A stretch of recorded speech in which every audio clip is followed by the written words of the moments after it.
യേശുവേ നന്ദി, യേശുവേ സ്തുതി.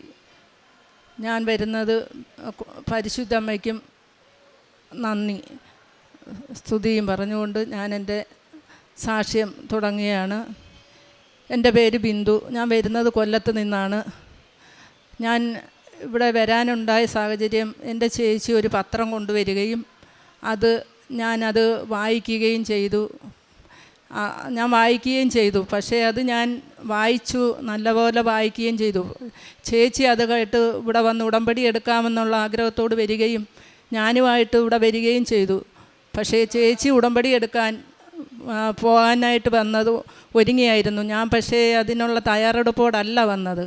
അതുകൊണ്ട് ഞാൻ ചേച്ചി എന്നെ ആവുന്നതും ഉടമ്പടി എടുക്കുന്ന ഇവിടം വരെ വന്നേയല്ലേ എടുക്കുന്ന എന്നെ നിർബന്ധിക്കുകയും, പക്ഷേ ഞാനത് വേണ്ട, ഞാൻ പ്രാർത്ഥിച്ചോളാമെന്ന് പറഞ്ഞ് ഞാൻ ഈ ആൾത്താരയിലിരുന്ന് യേശുവെയും മാതാവിനെയും പ്രാർത്ഥിച്ചുകൊണ്ടിരിക്കുകയും ചേച്ചി ഉടമ്പടി എടുക്കാൻ മുകളിൽ പോവുകയും ചെയ്തു. പക്ഷേ ചേച്ചി എന്നെ ആവുന്ന നിർബന്ധിച്ചിട്ട് ഞാനതെടുത്തില്ല. ഞാനിവിടെ കണ്ണടച്ചിട്ടുണ്ടിരുന്ന് പ്രാർത്ഥിച്ചപ്പോൾ മാതാവ് എൻ്റെ അരികിൽ വരികയും ഒരു കൊട്ടം പച്ച മുല്ലപ്പൂ എൻ്റെ 4 ചുറ്റും കൊണ്ടുവന്ന് മണം എൻ്റെ 4 ചുറ്റും മണം വരികയും, പക്ഷേ ഞാൻ അവിടെ നിന്ന് എല്ലായിടവും നോക്കിയപ്പോൾ ആരുടെയും തലയിലോ എങ്ങും ഒരു മുല്ലപ്പൂവിൻ്റെ മണം അനുഭവപ്പെട്ടില്ല, അവിടെ കണ്ടതുമില്ല. അപ്പോൾ എനിക്ക് മനസ്സിലായി, എൻ്റെ ചേച്ചി നിർബന്ധിച്ചതിൻ്റെ പേരിൽ ഞാൻ ഉടമ്പടി എടുത്തില്ലല്ലോ എന്ന് കരുതി ഞാൻ ഇവിടെ ഇരുന്ന് വിഷമിക്കുകയും ചെയ്തു. പക്ഷേ ഞാൻ അതാരോടും പറഞ്ഞില്ല. വീട്ടിൽ ചെന്ന് അടുത്ത മാസം ഞാൻ വന്ന് അമ്മയുടെ മുമ്പിൽ ഞാൻ ഉടമ്പടി എടുത്തേക്കാമേ എന്ന് ഞാൻ നേരുകയും അടുത്ത മാസം ഞാൻ അതേ സമയം ഇവിടെ വന്ന് ഉടമ്പടി എടുക്കുകയും ചെയ്തു. ഞാൻ ഉടമ്പടി എടുത്തത് 2025 ജനുവരിയിലാണ്. പക്ഷേ ഉടമ്പടി എടുത്ത് ഞാൻ വീട്ടിൽ പോവുകയും എല്ലാ പ്രാർത്ഥനകളും പ്രാർത്ഥിക്കുകയും എല്ലാം ചെയ്യുകയും ചെയ്തുകൊണ്ടിരുന്നു. പക്ഷേ അന്ന് വന്ന് ചേച്ചി നിർബന്ധിച്ചപ്പോൾ എനിക്ക് ഉടമ്പടി എടുക്കാൻ സാധിക്കാത്തതിന് എനിക്ക് ഭയങ്കര വിഷമമായി. അത് ഞാൻ ചേച്ചിയോടും വീട്ടിലെല്ലാവരോടും പറയുകയും ചെയ്തു. പിന്നെ എനിക്ക് 20 വർഷം കൊണ്ടുള്ള എൻ്റെ വെരിക്കോസ് രോഗമായിരുന്നു. അത് ഞാൻ പല ആശുപത്രികളിൽ കാണിക്കുകയും ആയുർവേദത്തിൽ കാണിക്കുകയും എല്ലാം ചെയ്തിട്ടും എൻ്റെ വെരിക്കോസിൻ്റെ ശരീരം മൊത്തം വേദനയും വെരിക്കോസിൻ്റെ ഓരോ നരമ്പുകൾക്ക് വേദനയുമായിരുന്നു. അതൊരിക്കലും വിട്ടുമാറുന്നില്ല. അവസാനം ഡോക്ടർ പറഞ്ഞ് അത് ഓപ്പറേഷൻ ചെയ്തേ മാറ്റാൻ പറ്റത്തുള്ളൂ എന്ന് പറഞ്ഞ് ഓപ്പറേഷൻ ചെയ്യാൻ എനിക്ക് പേടിയായതുകൊണ്ട് ഞാൻ അമ്മയോട് ഞാൻ പ്രാർത്ഥിച്ചു. എൻ്റെ വെരിക്കോസിൻ്റെ അസുഖവും എൻ്റെ ശരീരത്തിൻ്റെ വേദനയും എനിക്ക് മാറ്റിത്തരണേ എന്ന് ഞാൻ പ്രാർത്ഥിച്ചു.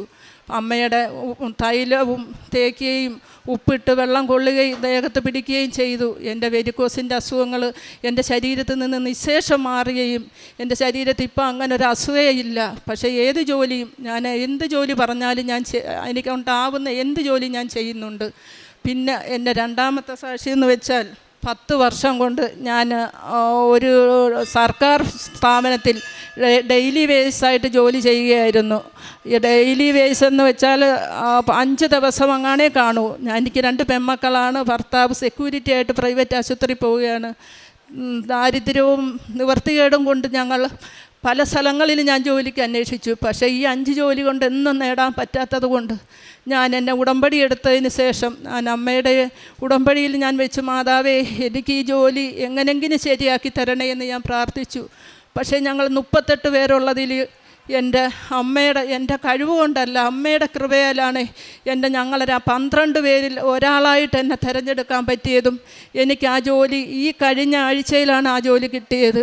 എൻ്റെ അമ്മയുടെ എൻ്റെ പ്രാർത്ഥന, എൻ്റെ അമ്മ എൻ്റെ കൂടെ ഉണ്ടെന്നുള്ളതിനുള്ള എല്ലാ തെളിവും എൻ്റെ കൂടെ തന്നെ ഉണ്ടാവും. ഉറക്കത്തിലായാലും ഊണിലായാലും എവിടെ പോയാലും എൻ്റെ അമ്മ എൻ്റെ കൂടെ ഇടതും വലതും മുന്നിലും പിന്നിലുമായി ഉണ്ടാകുന്ന എനിക്ക് ഒരുപാട് വിശ്വാസങ്ങളുണ്ടായിട്ടുണ്ട്. പിന്നെ അതിന് മൂന്നാമത്തെ സാക്ഷ്യമെന്ന് വെച്ചാൽ, എൻ്റെ ഭർത്താവ് ഭയങ്കരമായ ഒരു അപകടത്തിൽ നിന്ന് എൻ്റെ അമ്മ സന്ധ്യാനേരത്ത് രക്ഷപ്പെടുത്തി. കാരണം എൻ്റെ ഭർത്താവ് സൈക്കിളിലാണ് ജോലിക്ക് പോകുന്നത്. പോയിട്ട് വരുന്ന വഴിക്ക് ഒരു വയസ്സെന്നൊരച്ഛനാ കുറുക്ക് ചാടി. പക്ഷേ ആ അച്ഛൻ അങ്ങ് ഓടിപ്പോവുകയും എൻ്റെ ചേട്ടൻ ഒരു ടിപ്പർ ലോറിയുടെ അടിയിൽപ്പെടുകയും ഫ്രണ്ടിലത്തെ വീലിൻ്റെ അടുത്ത് തലയും എല്ലാമായിട്ട് കിടക്കുമ്പോൾ അവിടെ നിന്നവരെല്ലാം ദൈവമേ എന്ന് വിളിച്ച് കയറി ഇറങ്ങുന്ന രംഗമായിരുന്നു അത്. പേടിച്ച് അലറിക്കരയുകയും ഓടിക്കൂടിയവരെല്ലാം അന്തം വിട്ടു പോയി. എൻ്റെ ചേട്ടൻ്റെ ദേഹത്ത് ഒരു പോറൽ പോലും ഏൽക്കാതെ എൻ്റെ അമ്മ മാതാവ് അതിൽ നിന്നും എന്നെ ചേട്ടനെ രക്ഷപ്പെടുത്തി. കാരണം ആ സന്ധ്യാനേരത്ത് ഞാൻ ആ വീട്ടിലിരുന്ന് സന്ധ്യാപ്രാർത്ഥന ചൊല്ലിക്കൊണ്ടിരിക്കുകയായിരുന്നു. എൻ്റെ അമ്മ മാതാവ് എൻ്റെ അടുത്ത് നിന്ന് പെട്ടെന്ന് തന്നെ എൻ്റെ ചേട്ടൻ്റെ അടുത്ത് ചെല്ലുകയും ഒരു പോറൽ, ടയറിൻ്റെ അടിയിൽ തല കിടക്കുകയാണ്, ഒരു പോറൽ പോലും ഏൽക്കാതെ കൂടിയവരെല്ലാവരും എൻ്റെ ചേട്ടനെ അവിടെ നിന്ന് വലിച്ച് നീക്കിയാണ് എടുത്തത്. സൈക്കിൾ മൊത്തം പഞ്ചറായി. പക്ഷേ എൻ്റെ ചേട്ടൻ്റെ ദേഹത്ത് ഒരു പോറൽ പോലും ഏൽക്കാതെ എൻ്റെ അമ്മ മാതാവ് കാത്ത് സംരക്ഷിച്ചതിനും അമ്മയ്ക്കും തിരുമാരനും 1000 നന്ദി പറഞ്ഞാലും മതിയാകത്തില്ല. പിന്നെ എൻ്റെ 2 വർഷം കൊണ്ട് ഞാനൊരു വസ്തു മേടിക്കാനായിട്ട് ആഗ്രഹിച്ചു. കയ്യിൽ കാശില്ല, എല്ലായിടവും പോയി നോക്കും. പക്ഷേ എൻ്റെ അടുത്ത് എനിക്ക് ഇഷ്ടപ്പെട്ട സ്ഥലത്ത് ഞാൻ അമ്മയുടെ ഉപ്പ് കൊണ്ടിട്ട്, കണ്ട വസ്തുവിനകത്ത് ഞാൻ ഉപ്പ് കൊണ്ടിട്ട് വിശ്വാസ പ്രമാണം ചൊല്ലി ഞാൻ ആ ഉപ്പ് കൊണ്ടിടുകയും പ്രാർത്ഥിക്കുകയും ചെയ്തതിൻ്റെ ഫലമായി എനിക്ക് ഞാൻ ഇഷ്ടപ്പെട്ട സ്ഥലത്ത് ആ സ്ഥലം എനിക്ക് മേടിക്കാൻ പറ്റി. മേടിച്ച് എല്ലാം ഭംഗിയായിട്ട് ഇപ്പോൾ അതിനകത്ത് കിണറും കുഴിക്കാൻ പറ്റി. സാമ്പത്തികമായിട്ട് പൈസയൊന്നുമില്ലായിരുന്നു. എൻ്റെ മാതാവിൻ്റെ അനുഗ്രഹത്താൽ എനിക്കത് സാധിക്കുകയും ചെയ്തു. പിന്നെ ഞാൻ കാരുണ്യ പ്രവർത്തികൾ, നമ്മൾ കാരുണ്യ പത്രം മേടിക്കും. ഇവിടുന്ന് വരുന്ന പത്രങ്ങൾ ഞാൻ ഓരോന്നും എൻ്റെ അനുഭവങ്ങൾ പറഞ്ഞാണ് ഞാൻ എൻ്റെ പത്രങ്ങൾ എല്ലാവർക്കും ഞാൻ വിതരണം ചെയ്യുന്നത്. ഓരോ പത്രം കൊടുക്കുമ്പോഴും എൻ്റെ അനുഭവങ്ങൾ ഞാൻ പറഞ്ഞ് ഓരോരുത്തർക്കും ഞാൻ കൊടുക്കും. കാരണം ഓരോ പത്രം ചിലർ കൊടുക്കുമ്പം വേണ്ട എന്ന് പറയും. ഞാൻ പറയും, ഇത് എനിക്ക് ഒരുപാട് അനുഭവമുണ്ട്, എൻ്റെ ശരീരസുഖവും എൻ്റെ ഭർത്താവ് രക്ഷപ്പെട്ട കാര്യവും എല്ലാം ഞാൻ പറഞ്ഞ് ഓരോരുത്തരടുത്തും ഞാൻ പറഞ്ഞാണ് കൊടുക്കുന്നത്. പിന്നെ ആശുപത്രിയിൽ വയ്യാതിരിക്കുന്നവർക്ക് ഞാൻ ഒരു നേരത്തെ ആഹാരമെങ്കിലും മേടിച്ച് കൊടുക്കുകയും, പിന്നെ അതുപോലാതെ ക്യാൻസർ രോഗിക്കും കിഡ്നി രോഗിക്കും വീട്ടിൽ ചെന്ന് കണ്ട് എന്നെക്കൊണ്ടാവുന്ന സഹായങ്ങൾ ഞാൻ പൈസയായിട്ടും എല്ലാം സഹായിക്കുകയും ചെയ്യുന്നുണ്ട്. ആരും എൻ്റെ മുമ്പിൽ വന്ന് കൈനീട്ടിയാലും ഞാൻ ഒന്നും വെറുതെ വിടാറില്ല. എന്തെങ്കിലും ഒന്ന് ഞാൻ എടുത്ത് കൊടുത്തിട്ടേ പോകത്തുള്ളൂ. പിന്നെ രാവിലെയും വൈകിട്ടും മുടങ്ങാതെ ഞാൻ പ്രാർത്ഥിക്കും. പിന്നെ അച്ഛൻ്റെ ഡെയിലി ബ്രെഡ് എന്നും ഞാൻ കേൾക്കും. പിന്നെ ജപമാല ഒരു ദിവസം പോലും ഞാൻ മുടങ്ങാതെ പ്രാർത്ഥിച്ചിട്ടേ ഞാൻ കിടക്കാറുള്ളൂ. ബൈബിള് അരമണിക്കൂർ വായിക്കും. ചില ദിവസങ്ങളിൽ ജോലിയുടെ ബുദ്ധിമുട്ട് കൊണ്ട് അത് ചിലപ്പോൾ വായിക്കാൻ പറ്റിയില്ലെങ്കിലും പിറ്റേ ദിവസം അതിൻ്റേതും കൂടെ തികച്ച് ഞാനത് മാറ്റിയെടുത്ത് ഞാൻ വായിക്കാറുണ്ട്. ഞാനൊരു ഹിന്ദുവാണ്. ഇത്രയൊക്കെ തന്ന എൻ്റെ അമ്മയ്ക്കും തിരുകുമാരനും 1000 കോടി നന്ദി പറഞ്ഞാലും എനിക്ക് മതിയാവില്ല. ഈശോയ്ക്കും തിരുകുമാരനും 1000 നന്ദി പറഞ്ഞതുകൊണ്ട് എൻ്റെ ഈ പ്രത്യക്ഷീകരണ സാക്ഷ്യം ഇവിടെ ഞാൻ അവസാനിപ്പിക്കുന്നു. യേശുവേ നന്ദി, യേശുവേ സ്തോത്രം, ഹല്ലേലൂയ. അങ്ങ് ഞങ്ങളോടൊത്ത് യാത്ര ചെയ്യുമെങ്കിൽ ഞാനും അങ്ങയുടെ ജനവും ഭൂമുഖത്തുള്ള എല്ലാ ജനങ്ങളിൽ നിന്ന് വ്യത്യസ്തരായിരിക്കും. പുറപ്പാട് 33:16 വചനമാണ്. ഇസ്രായേൽ ജനത്തെ മറ്റുള്ള ജനതകളിൽ നിന്ന് വ്യത്യസ്തമാക്കിയത് ദൈവസാന്നിധ്യമാണ്, പ്രസൻസ് ഓഫ് ഗോഡാണ്. കൃപാസനം മക്കളെയും മറ്റ് ജനതകളിൽ നിന്ന് വ്യത്യസ്തമാക്കുന്നത് അവരുടെ ഉടമ്പടി ജീവിതമാണ്. പരിശുദ്ധ അമ്മ കൃപാസനം അമ്മയാണ്, നമ്മെ ദൈവസാന്നിധ്യത്തിലേക്ക് നയിക്കുന്ന അമ്മ.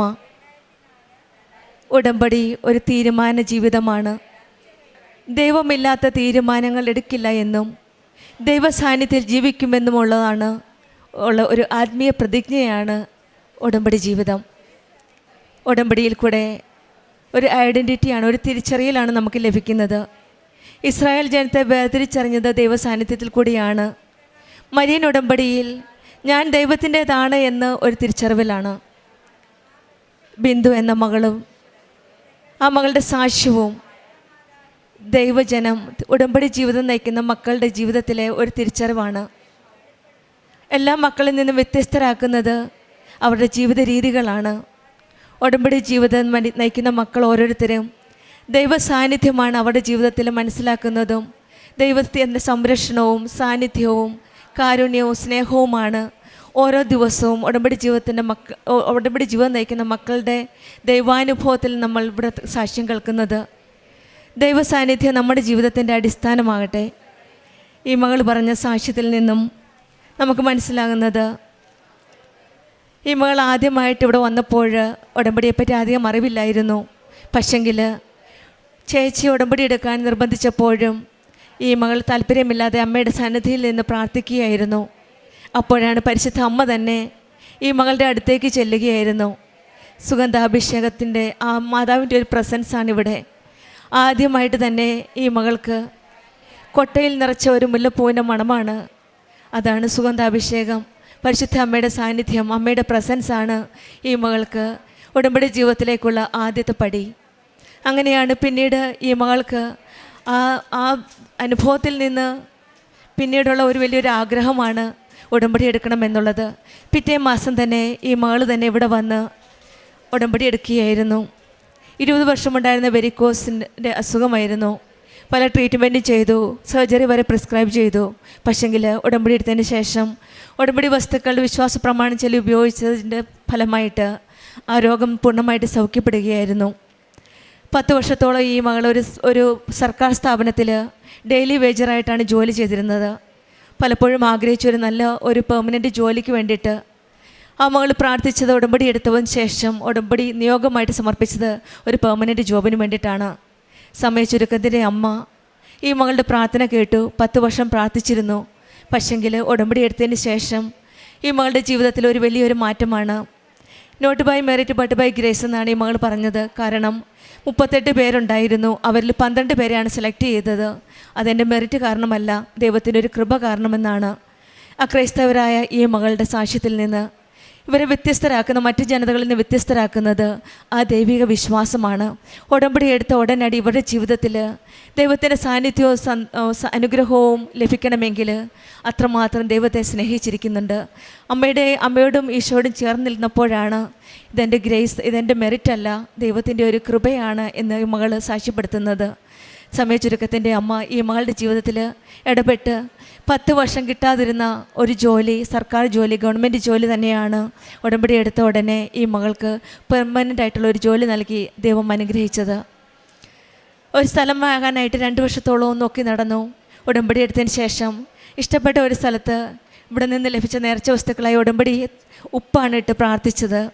ആ വസ്തുവും വിശ്വാസപ്രമാണം ചൊല്ലി പ്രാർത്ഥിച്ചതിൻ്റെ ഫലമായിട്ട് തന്നെയാണ് ഈ മകൾക്ക് വാങ്ങുവാൻ സാധിച്ചത്. സാമ്പത്തിക ബുദ്ധിമുട്ടുകൾ കാരണവും സ്ഥലം കിട്ടാത്തതിൻ്റെ കാരണവുമായിട്ട് 2 വർഷത്തോളം നീണ്ടു നിന്നത് ഉടമ്പടി എടുത്ത ഉടനടി ഈ മകൾക്ക് ലഭിക്കുകയാണ് ഉണ്ടായത്. മാതാവിൻ്റെ സംരക്ഷണം. ഹസ്ബൻഡിന് ആക്സിഡൻറ്റിലായപ്പോൾ സൈക്കിളാകെ പോയി. പക്ഷെങ്കിൽ ഹസ്ബൻഡ് ഒന്നും സംഭവിക്കാതെ നല്ലതുപോലെ ഈശോയും അമ്മയും കയ്യിൽ പിടിച്ചതുപോലെ സംരക്ഷിച്ചതിൻ്റെ ഒരു വലിയ ഒരു സാക്ഷ്യമാണ് ഈ മകൾ നമ്മളോട് സാക്ഷ്യപ്പെടുത്തിയത്. കാരുണ്യ പ്രവർത്തികളായിട്ട് മറ്റുള്ളവരോട് സ്വന്തം അനുഭവങ്ങൾ പറഞ്ഞ് മറ്റുള്ളവരെ അറിയാത്തവരെ അറിയിക്കാനും അറിഞ്ഞവരെ ആഴപ്പെടുത്തുവാനുമുള്ള ഈ മകളുടെ തീഷ്ണതയാണ് ഒരുപക്ഷെ ഈശോയും അമ്മയും എത്രയും പെട്ടെന്ന് ഉടമ്പടി എടുത്ത ഉടനെ ഇവരുടെ ജീവിതത്തിലേക്ക് കടന്നു ചെല്ലുകയും ഇവരെ മറ്റുള്ളവരിൽ നിന്ന് വ്യത്യസ്തരാക്കുകയും ചെയ്തത്. ആത്മീയ ജീവിതത്തിൽ ജപമാലയും ബൈബിൾ വായനയും എല്ലാം ഈ മകൾ ഉടമ്പടി എടുത്തതിന് ശേഷമാണ് എല്ലാം പഠിച്ചത്. അതും വളരെ തീഷ്ണതയോടെ, വിശ്വസ്തയോടെ, വിശ്വാസത്തോടെ പ്രാർത്ഥിക്കുകയും ഈശോയുടെ അമ്മയോടും ചേർന്ന് നിൽക്കുകയും ചെയ്തുകൊണ്ടാണ് ഈ മകൾ മറ്റുള്ളവരിൽ നിന്ന് തിരിച്ചറിയാൻ സാധിക്കുന്നത് ഉടമ്പടി എടുത്ത മകളാണ് എന്ന്. അങ്ങ് ഞങ്ങളോടൊപ്പം യാത്ര ചെയ്യുന്നെങ്കിൽ ഞാനും അങ്ങയുടെ ജനവും ഭൂമുഖത്തുള്ള എല്ലാവരും ജനതകളിൽ നിന്ന് വ്യത്യസ്തരായിരിക്കുമെന്ന് പറയുന്നത് ഉടമ്പടി ജീവിതം നയിക്കുന്ന മക്കളും അതുപോലെ തന്നെയാണ്. അവരിലുള്ള വ്യത്യസ്തതയാണ് ഉടമ്പടി ജീവിതമാണ്. നമ്മുടെ ജീവിതത്തിലും ഈശോയുടെ അമ്മയോടും ചേർന്ന് നിന്ന് നമ്മുടെ ഉടമ്പടി ജീവിതം കൂടുതൽ വിശ്വാസത്തോടെ, കൂടുതൽ തീഷ്ണതയോടെ നമുക്ക് മുന്നോട്ട് നയിക്കാം. ബിന്ദു തമ്പിക്കും കുടുംബത്തിനും ലഭിച്ച എല്ലാ അനുഗ്രഹങ്ങൾക്കും നമ്മൾക്ക് കരങ്ങളടിച്ച് ദൈവത്തെ മഹത്വപ്പെടുത്താം. യേശുവേ നന്ദി, യേശുവേ സ്തുതി, ആവേ മരിയ. അത്യപൂർവ ദൈവാനുഭവങ്ങൾ ഇനി നിങ്ങൾക്കും സ്വന്തം. ഈ യൂട്യൂബ് ചാനൽ ഇതുവരെ സബ്സ്ക്രൈബ് ചെയ്തിട്ടില്ലെങ്കിൽ ഇപ്പോൾ തന്നെ സബ്സ്ക്രൈബ് ചെയ്യുക. ഈ വീഡിയോ ഇപ്പോൾ തന്നെ നിങ്ങളുടെ സുഹൃത്തുക്കൾക്ക് ഷെയർ ചെയ്തുകൊണ്ട് കർത്താവിൻ്റെ പ്രേക്ഷിതരാകുക.